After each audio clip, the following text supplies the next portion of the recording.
Hey, what up, guys? Matt here, country song teacher. Hope you're doing well. God's doing big things in your life. For this Tuesday talk, I want to ask you a question. Are you giving your best? I've been thinking about this, had this on my mind a lot lately personally. And it's more than are you giving your best, it's are you giving your best at your current state?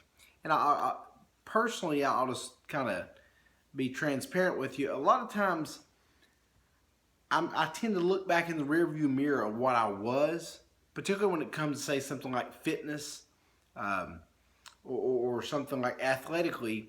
And no matter how much you give your, let's say on a bench press or some workout routine, no matter how much you give your best at 37, you just can't be what you were at 27, 24, whatever it was. So you stay frustrated, excuse me, even if what you're doing is good at your current state, as long as you're comparing it to what you were back in your prime, you stay kind of defeated and keep that attitude of just kind of losing motivation or what's the use. And I want to challenge you guys to get out of that mentality, challenge myself to get out of that mentality. It's, are you being your best you today? And let's talk about the categories. Let's look at your life spiritually. Are you being now spiritually is not like muscles or fitness. Spiritually, we should constantly, from the time we accept Jesus Christ as our Savior, should be constant, steady growing. It's not to say we don't have ups and downs and seasons where we don't feel as close to God or we're not doing the things we should do. But as a whole, in the big picture, months and years, our knowledge of the Bible, our patience, our joy, our long suffering, our fruits of the Spirit should be constantly improving because our walk with the Lord should increase. And even times when you feel like you can't feel God, as you mature in your faith spiritually, you know He's never let you down before. And you say, God, even if I can't feel you now in your presence at this very moment, I know you're here. And I know I can put my trust in you that you have the whole world in your hands. You have me on your mind. Let's go back to fitness. If you're 42 years old and you say, I want to be like Arnold Schwarzenegger, but you've never been in athletics, never worked out, it's probably an unrealistic goal. But you can say, I'm going to start doing 50 push-ups and 50 sit-ups before bed every single night. I'm going to start doing some jump rope for 5 minutes. Start a little 15, 10-minute yoga routine. Maybe when I get up in the mornings. I'm going to start walking around my block 3 times every afternoon after work. I'm going to eat an apple a day and then do a 20 minutes on the treadmill and then do maybe 10 minutes of stretching. And what happens with fitness, about as much as a lot of things in life work this way, but particularly in fitness, it's that cumulative effect. What you do one time really won't matter. If you work out really hard today or you don't, it won't matter.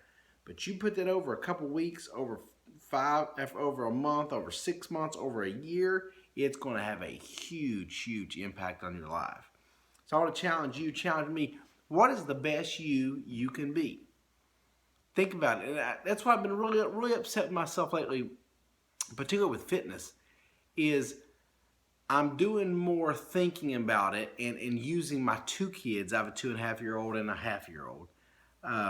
I'm using them as an excuse when often they go down for a nap for an hour and a half while I'm home, that I could easily work out at home, doing push-ups, sit-ups, pull-ups, crunches, high knee runs, jump ropes, on and on and on. Got several gyms close by, that kind of thing. But I'll kind of get this what's the use mentality. And if there's one tool Satan wants to use these days on you and I, guys and gals, is to get you thinking, what's the use? If you ever look at your life and say, what's the use if I clean my car? What's the use if I really get in shape or eat healthy? What's the use if I read my Bible? What's the use if I put in a little extra effort at work? What's the use if I teach my kid a Bible verse? Or what's the use if I straighten the house today? If you start thinking that way, Satan will have you right where he wants you, in the palm of his hand. We have to constantly be pressing toward the mark and the high calling and running the race, like the Apostle Paul says in the New Testament. We want to push ourselves because this life is so much more exciting when we're not saying, what's the use? We got to say, let's go for gains. Let's go for improvement all the way to our last breath.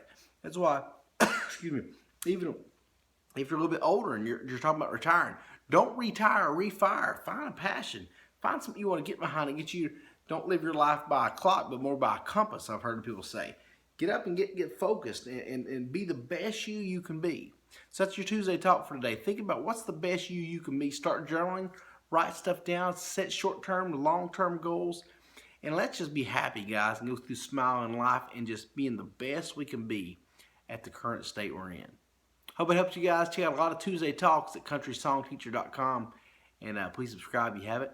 Tell people about the channel and go follow me on Snapchat at Guitar Teacher 44. Hope you guys have a great day, and God bless you.